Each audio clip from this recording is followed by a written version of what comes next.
بسم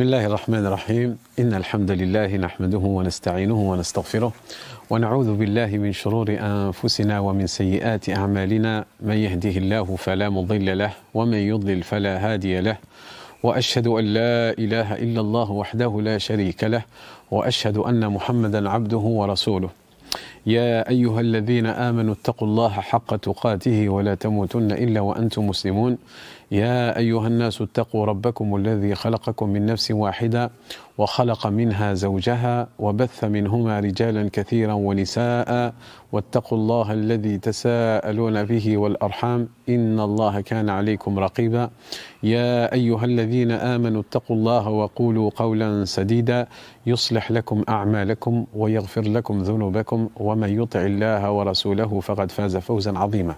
Amma ba'd, chers frères et sœurs, bienvenue à vous tous à cette nouvelle rencontre dans ce mois béni de Ramadan, en implorant qu'Allah subhanahu wa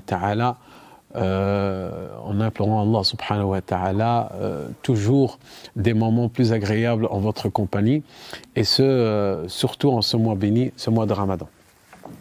Comme nous l'avons promis à d'autres rencontres, aujourd'hui, nous allons parler d'un événement, alors que nous sommes aux portes des 10 dernières nuits de ce mois béni, mois de Ramadan. Nous avons une date particulière qui a un fait historique dans notre calendrier musulman. Et là, je fais allusion, bien sûr, à ce dimanche qui sera le 20 du mois de Ramadan. Le 20e jour du mois de Ramadan correspond à un fait dans la biographie du prophète sallallahu alayhi wa sallam, qui n'est pas des moindres, qui est, comme vous l'aurez peut-être compris, Fathu Mecca, la conquête de la Mecque. Alors, ça s'est déroulé, ce fait s'est déroulé le 20 du mois de Ramadan, à l'année 8 de l'Hégire. Donc, à l'année 8 de l'Hégire, le 20e jour du mois de Ramadan. Une commémoration, un rappel, quels sont les enseignements, pourquoi, le comment, et en aucun cas c'est une fête ou bien qu'il y a une adoration particulière, que ce soit bien clair. Donc, la conquête de la Mecque, peut-être que la traduction pourrait porter à erreur à la compréhension dans le sens même. Lorsqu'on parle de conquête, c'est comme si on rentrait par force et qu'on veut prendre les terres de quelqu'un. Alors que vous le savez très bien, le prophète sallallahu alayhi est né à la Mecque, il est mécois, et que, au contraire, vu les persécutions par lesquelles les musulmans sont passés, ils ont été forcés, entre autres le prophète sallallahu alayhi wa aussi, de quitter la Mecque pour se diriger vers Médine, Yathrib en ce temps, la ville de Médine, afin de s'installer et de pouvoir vivre leur foi en toute sécurité et sérénité. Donc, pour revenir dans le contexte et pour rappeler les faits, au temps du prophète sallallahu alayhi wa sallam, donc nous avons la communauté musulmane qui était installée à Médine. Donc avec les compagnons, ils n'avaient pas une très très grande puissance. Et nous avons de l'autre côté les Qurayshites, les polythéistes. Ils associaient Allah subhanahu wa ta'ala à d'autres divinités et qu'ils adoraient à la Mecque. Et la Mecque était le rond-point.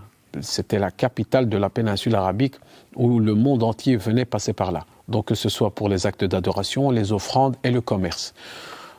Le commerce dans le sens où les gens du Yémen se dirigeaient vers la Mecque, les gens de l'Irak, la Syrie, le Maghreb. Donc c'était le rond-point, c'était on va dire le point de rencontre de tous les commerçants. Et par la même occasion, vu que c'était un endroit d'adoration, ils présentaient les offrandes à la Mecque et donc les leaders, les élites de Qurayshites qui contrôlaient la Mecque et la Kaaba avaient justement ce pouvoir et cette richesse qu'ils pouvaient profiter. Donc le prophète sallallahu alayhi wa sallam n'habite plus à la Mecque, alors que sallallahu alayhi wa sallam il aime la Mecque et ça fait partie de sa terre natale où il est né salawatullahi wa salamu alayhi.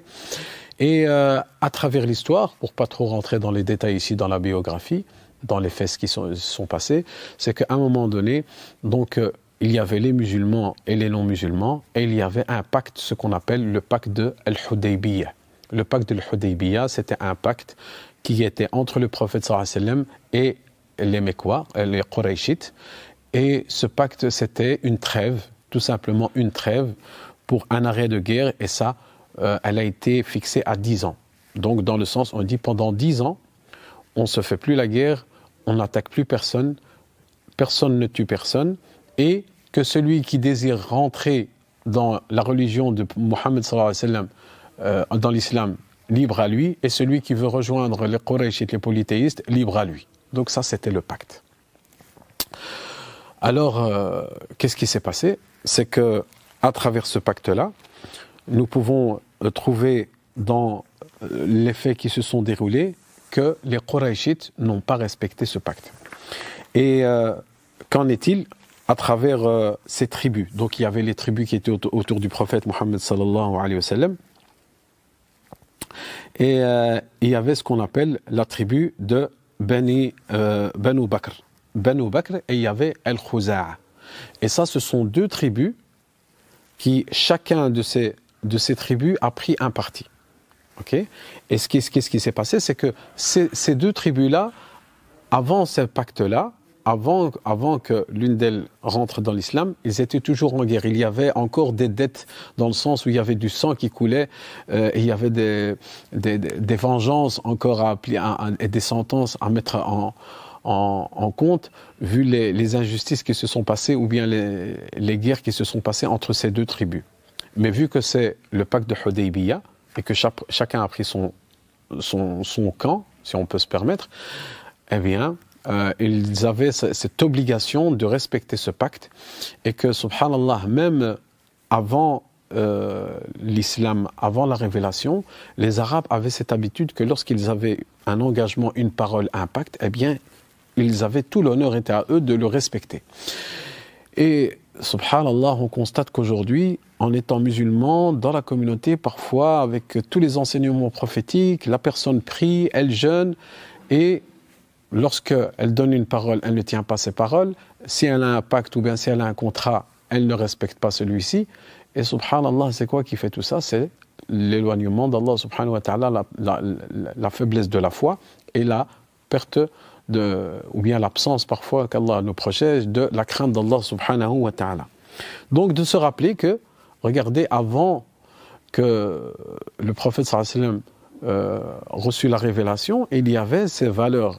Et on a pu trouver ça, entre autres, au temps d'Ibrahim alayhi salatu wa salam, lorsqu'il a laissé son épouse au milieu du désert avec Ismaïl, Sarah avec Ismaïl, Hajar avec Ismaïl alayhi salatu wa salam, en milieu du désert, lorsque la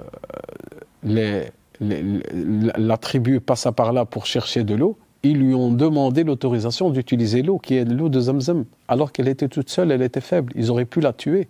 Mais non, il y a l'honneur, il y a la parole, et que ceci était, et ça faisait partie des valeurs des Arabes. Et subhanallah, le prophète sallallahu alayhi wa sallam, c'est là qu'on voit pourquoi il a été envoyé. Afin de compléter le bon comportement.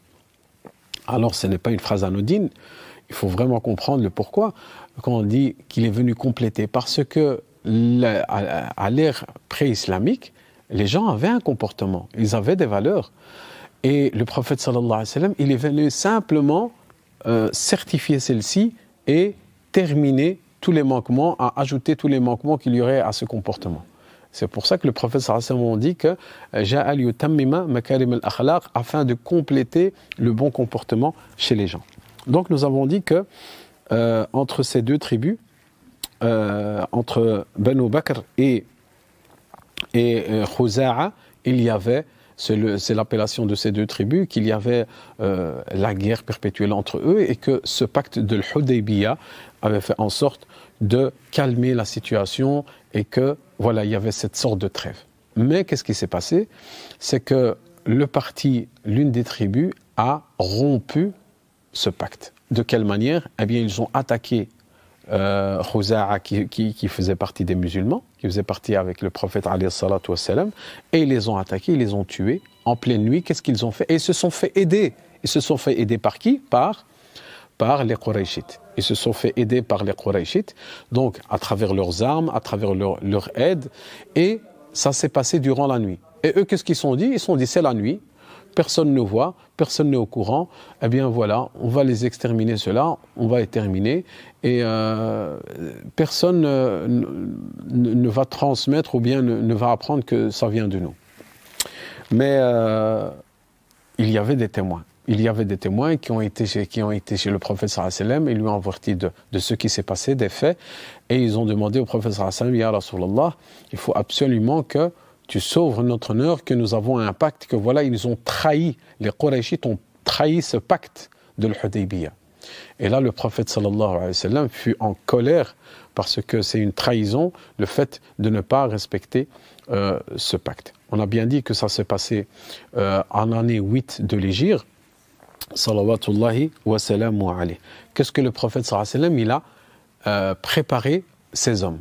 Il a préparé ses hommes pour aller défendre donc ses positions et justement une réponse forte par rapport à cet acte de trahison.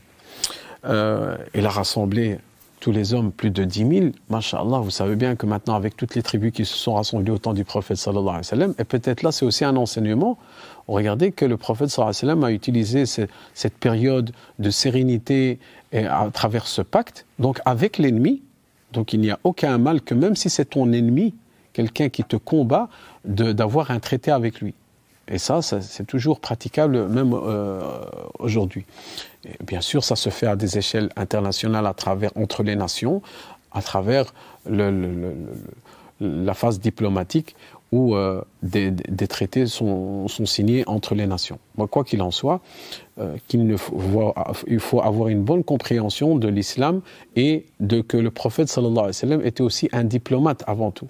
Et qu'il avait cette notion, alhamdulillah, de mesurer le pour et le contre de chaque chose. Parce que de nos frères et de nos sœurs, qu'Allah subhanahu wa ta'ala nous guide tous, nous sommes arrivés à une époque où c'est cette facilité directement de juger ou bien de rendre non musulman telle ou telle personne parce qu'il a fait ça, ou bien dans nos mosquées. Dans le mosquée, si par exemple une mosquée ou bien une association a une entraide avec des instances officielles, avec des non-musulmans, avec une association, c'est directement « Ah, mais ça c'est des traites, c'est pas des vrais musulmans » et autres. Au contraire, regardez le prophète sallallahu alayhi wa sallam, il avait un contact avec le prophète sallallahu alayhi wa sallam, il avait avec les juifs à Médine, il avait avec les polythéistes. À partir du moment où chacun respectait ses engagements, il n'y a aucun mal à cela, incha'Allah ta'ala. Lorsque tout ce rassemblement de musulmans qui vont se diriger vers Mecca, il y a Abu Sufyan qui n'était pas encore musulman, parce qu'il va se convertir par la suite. Il a appris la nouvelle qu'il y avait vraiment en nombre des gens qui étaient là et qui s'apprêtaient à se diriger vers la Mecque. Et là, Abu Sufyan, qu'est-ce qu'il a fait? Il s'est dirigé vers le prophète sallallahu alayhi wa sallam afin d'essayer de négocier. Et on peut, si on va essayer de comprendre ceci à notre époque, vous savez très bien que quand il y a deux pays où il y a des tensions, où il y a des problèmes ou bien des incidents diplomatiques, eh bien on envoie l'ambassade ou bien on convoque l'ambassadeur afin de traiter directement avec lui. Et parfois, même si ce sont deux pays qui sont en guerre, il y a toujours le côté diplomatique qui continue, donc dans les affaires courantes, afin de toujours garder une possibilité de dialogue. Et donc, le prophète sallallahu alayhi wa sallam avait toujours cette possibilité de dialoguer. Et entre autres, Abu Sufyan s'est dirigé vers le prophète sallallahu alayhi wa sallam en lui demandant simplement oui, c'est vrai qu'il y a eu un incident, ce pacte a été trahi, mais pourquoi ne pas allonger la période de ce pacte. Donc il voulait ajouter afin de garder cette sérénité haute. Et là le prophète sallallahu alayhi wa sallam ne lui a pas répondu parce que c'est un acte très grave. Et qu'est-ce qu'il a fait Abu Sufyan? Il se dirige vers Abu Bakr as-Siddiq radiyallahu anhu, vers Omar ibn Khattab radiyallahu anhu, vers Ali ibn Abi Talib radiyallahu anhu, afin de justement d'essayer de pouvoir discuter avec le prophète sallallahu alayhi wa sallam et de trouver une issue favorable, mais il n'a pas réussi à trouver qui pourrait l'aider dans sa démarche. Et subhanallah al-azim, à travers cet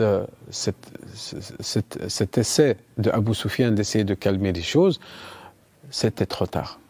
Alors là, ils étaient en nombre, et là, Abu Sufyan revient chez les Qurayshites et demanda, et dit, voilà, il y a beaucoup de musulmans qui sont aux portes de Mecca, et le prophète sallallahu alayhi wa sallam, il a envoyé avant tout, on va dire, des éclaireurs, ils étaient plus ou moins 8, pour avertir de l'intention qu'ils avaient, dans le sens où le prophète sallallahu alayhi wa sallam avait l'intention de rentrer à la Mecque, mais pas pour tuer, ou bien pas pour casser, ou bien pour brûler. Donc, et cette intention, il a voulu la faire savoir à travers ces éclaireurs qu'il a envoyés. Donc, il a envoyé plus de 8 compagnons afin d'annoncer les intentions du prophète Mohammed sallallahu alayhi wa sallam. Ce qui est aussi intéressant à savoir, c'est que lorsqu'il a eu cette démarche, le prophète sallallahu alayhi wa sallam, en aucun cas, il a concerté, ou bien il a transmis, ou bien il a déclaré ses idées à son épouse, à ses compagnons. Et le prophète sallallahu alayhi wa sallam a gardé ça pour lui afin de préserver donc le plan qu'il avait et cette conquête de la Mecque. Il n'avait pas l'intention d'attaquer, on l'a bien dit. Il n'avait pas l'intention de brûler. Ça reste sa ville et c'est un lieu saint avant tout. Donc ça c'est l'un des enseignements qu'on pourra en tirer du prophète sallallahu wa sallamuhu alayhi. Donc Abu Sufyan, à ce moment-là, il revient chez le prophète, il revient chez les Qurayshites et il leur dit que voilà, il y a toute une armée et qu'ils sont en nombre. Et ils lui ont dit, mais alors donne-nous ton avis, qu'est-ce qu'on va faire? Ils se sont posé la question. Il a dit, ben, je comprends qu'il faut simplement se rendre à l'évidence que nous sommes faibles et que voilà, ils sont en force et que nous devons les laisser rentrer à la Mecque. Et là, l'une des techniques que le prophète sallallahu alayhi wa sallam a utilisées pour vraiment prendre contrôle de la Mecque sans laisser de répit pour ceux qui étaient à l'intérieur, les Qurayshites, c'est il a divisé donc le nombre des musulmans, des troupes à ces plusieurs portes. Donc la Mecque a diverses portes, a des entrées différentes. Dans chaque ville, il y a une entrée différente, comme ça pour Bruxelles, comme pour Paris et autres, que ce soit du nord, du sud, de l'est, de l'ouest. Eh bien, la Mecque, le prophète sallallahu alayhi wa sallam a éparpillé, ils ne sont pas tous venus de la même direction. Donc ils se sont éparpillés afin de pouvoir rentrer de toutes les entrées de la Mecque et qu'ils se soient vraiment encerclés et qu'ils n'ont plus de répit, ils ne peuvent pas s'enfuir et ils ne peuvent pas faire quoi que ce soit. Ils sont en faiblesse, ils ont devant eux donc les musulmans et toute son armée, et c'est là que Abu Sufyan revient chez le prophète sallallahu alayhi wa sallam, et le prophète sallallahu alayhi wa sallam il lui a dit tu ne comprends toujours pas, parce que le prophète sallallahu alayhi wa sallam il a senti d'Abu Sufyan que c'est comme s'il voulait le rejoindre et croire en Allah subhanahu wa ta'ala, l'unique subhanahu wa ta'ala. Et là il lui a dit pourquoi tu ne prends pas cette décision, qu'est-ce qui t'arrive Abu Sufyan? Et il avait ce doute, et ensuite il s'est converti à l'islam, dans le sens, il a rejoint le prophète sallallahu alayhi wa sallam, et à l'étonnement de son épouse et des autres Qurayshites, Abu Sufyan, c'était la renommée, et il s'est converti à l'islam. Il s'est converti à l'islam, et sa conversion à l'islam ne va pas passer inaperçue, parce que c'est une personnalité au rang de Quraysh, au rang de la Mecque, de la Kaaba, et que c'était l'une des personnes, un élite de la Mecque et de la Kaaba, et que le fait qu'il soit, lui, en tant que musulman, eh bien, il était sous la protection des musulmans, du prophète Mohammed sallallahu alayhi wa sallam. Et lorsque le prophète sallallahu alayhi wa sallam est rentré à la Mecque avec ses compagnons, avec les fidèles, avec les musulmans, ils sont rentrés sans que leurs armes, sans que leurs épées soient sorties de leur protection, dans le sens où, en ce temps-là, on comprend bien qu'ils ne sont pas venus dans un but de combattre. Donc ils sont venus en paix. C'est un élément essentiel. Lorsqu'ils sont rentrés à Mecca, donc leurs armes étaient à leur emplacement, et que le prophète sallallahu alayhi wa sallam est rentré, il est rapporté dans la sira du prophète sallallahu alayhi wa sallam qu'il est rentré avec une amama saouda, avec un ruban noir sur la tête, et il est rentré pas en étant arrogant, parce qu'il avait la puissance, il avait la force, il avait le pouvoir, Il aurait bien pu rentrer comme ça avec la tête haute et en train de dénigrer tout le monde. Non, le prophète sallallahu alayhi wa sallam était modeste et il est rentré dans les lieux saints avec modestie, avec humilité, avec la tête baissée. Et il est rapporté même dans les récits, dans la biographie du prophète sallallahu alayhi wa sallam, que lorsqu'il est rentré, sallallahu alayhi wa sallam, il est rentré sur sa monture et il baissait la tête.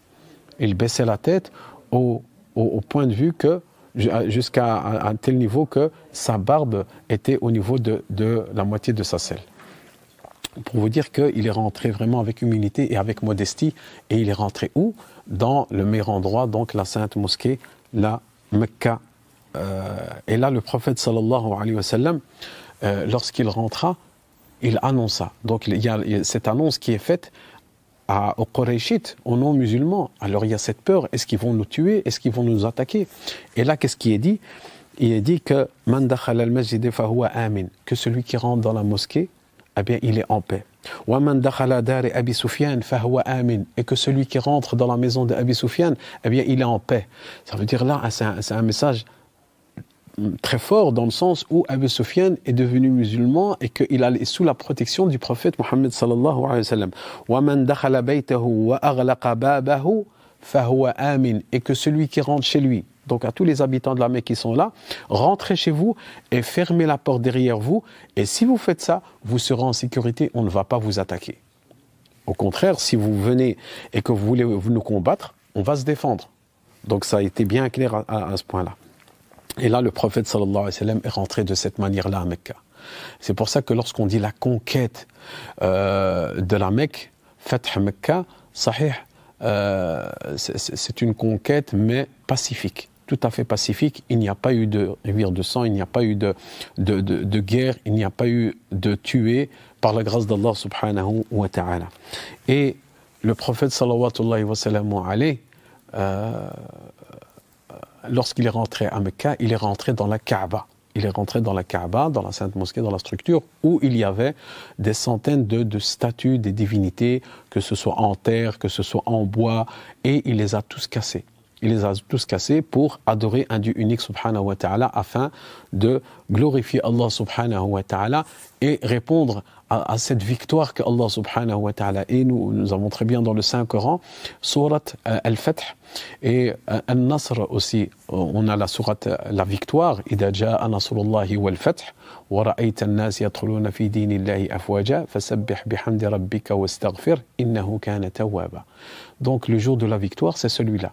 Et vous voyez que subhanallah, dans la biographie du prophète sallallahu alayhi wa sallam, que ce soit les victoires des batailles, dans la vie du prophète sallallahu alayhi wa sallam, et même après, dans l'ère islamique, ceux qui sont venus par la suite, c'était pendant le mois de Ramadan. C'est pour ça que le mois de Ramadan, c'est le mois de la réussite, c'est le mois de la victoire.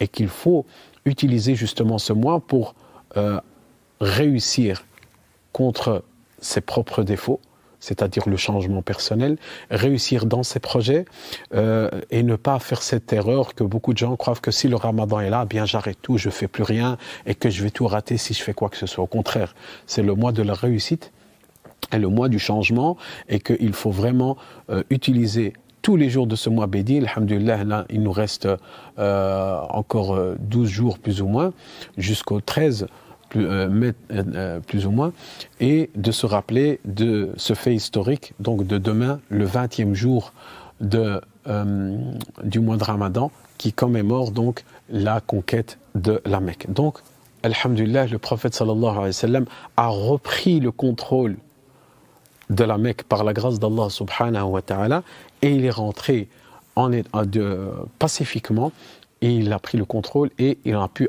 adorer Allah subhanahu wa ta'ala. Il a ordonné Bilal ibn Rabah radiyallahu anhu de faire le adhan, de faire l'appel à la prière à la Mecque, et depuis ce jour-là, Allah subhanahu wa ta'ala a rendu cet endroit sûr, la sûreté, la paix et la sérénité et l'adoration d'un Dieu unique subhanahu wa ta'ala. Et jusqu'à aujourd'hui, walillahi alhamd, et ceci jusqu'à la fin des temps, Allah subhanahu wa ta'ala protège sa maison, sa sainte mosquée qui est à la Mecque, et vous pouvez le constater quand vous visitez les lieux saints, alhamdulillah, même si vous êtes stressé, vous avez des problèmes et autres, si vous rentrez là, vous sentez un apaisement et une sérénité, et ça, vous ne la trouverez nulle part ailleurs. la maison d'Allah subhanahu wa ta'ala qui est établie à la Mecque pour pouvoir adorer, et que nous tous, tous les jours, lorsque nous prions, où que nous soyons, nous nous dirigeons en direction de ce même lieu saint qui est la Sainte Mosquée, et que nous devons nous rappeler de la grandeur de cet endroit-là et de la sacralité de ce lieu saint, et qu'Allah subhanahu wa ta'ala fasse en sorte que durant cette pandémie, il y aura un déconfinement total afin que cette pandémie s'en éloigne et nous pourrons revisiter et refaire le pèlerinage et nous diriger vers la Sainte Mosquée. Allah barik fikum, barakallahu fikum, jazakumullahu khairan. Je pense que c'était un bref résumé et je vous invite à lire avec vos enfants, avec vos proches, de bouquiner un peu concernant cette histoire qui est un fait historique et qui a toute sa place dans la vie de tout croyante et croyant, et qu'Allah subhanahu wa ta'ala mette de la bénédiction dans ces 10 dernières nuits. Nous aurons l'occasion, Inch'Allah, à travers nos intervenants de qualité qui font l'honneur de pouvoir participer aux diverses interventions ici au Centre Islamique Al-Amal, ainsi qu'avec moi-même, ma modeste contribution, de pouvoir apporter des éléments essentiels afin de pouvoir vivre ces dernières 10 nuits qui sont les meilleures nuits de l'année, de la meilleure manière qu'il soit, suivant les enseignements prophétiques et surtout avec ces contraintes que nous avons tous, le fait d'être dans un confinement et que les mosquées sont fermées. Qu'Allah subhanahu wa ta'ala vous protège et qu'Allah azza wa jal mette de la bénédiction dans votre temps et qu'Allah accepte votre jeûne et vos veillées nocturnes. As'alullah an yataqabbal minna siyamana wa qiyamana wa yashfi mardana wa marda al-muslimin wa yarham mawtana wa mawta al-muslimin. As'alullah subhanahu wa ta'ala bi asma'ihi al-husna wa sifatihi al-ula an yuwaffiqana jami'an li fi'li al-khayrat wa tark al-munkarat wa hubb al-masakin. ونشكر جزيل الشكر لإخواننا وأخواتنا القائمين لهذا العمل الرائع في هذا المركز الإسلامي بأندرليخت في مسجد الأمل. Qu'Allah subhanahu wa ta'ala récompense tous les bénévoles du centre islamique Al-Amal durant ce mois béni du Ramadan, en implorant Allah subhanahu wa ta'ala de nous donner la possibilité de nous rencontrer prochainement dans un temps très proche. Qu'Allah vous protège. Jazakumullahu khairan. Wassalamu alaikum wa rahmatullahi wa barakatuh.